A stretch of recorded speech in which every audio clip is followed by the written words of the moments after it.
नमस्कार मित्रांनो, तुम्हा सर्वांचं माझ्या यूट्यूब चॅनलवर पुन्हा एकदा खूप खूप आणि मनापासून स्वागत आहे। आजच्या व्हिडिओमध्ये आपण बघूया अखेर निवृत्ती वेतनधारकांसाठी आली गुड न्यूज। GR निर्गमित दिनांक 18/8/2026। व्हिडिओला सुरुवात करण्याअगोदर तुम्हाला एक विनंती, चॅनलवर पहिल्यांदाच भेट देत असाल तर चॅनलला सबस्क्राइब करा। चला तर मग सुरू करूया आजच्या व्हिडिओला। राज्यातील पेन्शनधारकांसाठी आत्ताची मोठी आनंदाची बातमी समोर येत आहे, ती म्हणजे पेन्शनधारकांच्या महागाई भत्त्यामध्ये जानेवारी 2026 पासून वाढ करण्यात आलेली आहे। या संदर्भात राज्य शासनाच्या वित्त विभाग मार्फत दिनांक 19/8/2026 रोजी अधिकृत शासन निर्णय निर्गमित करण्यात आलेला आहे।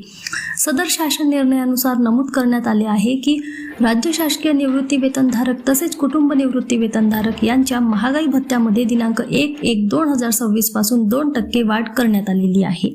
सदर डीए वाढ ही माहे ऑगस्ट महिन्याच्या पेन्शन देयकासोबत मागील जानेवारी ते जुलै 2026 या कालावधीतील फरकासह महागाई भत्ता वाढ लागू करण्यात आली आहे।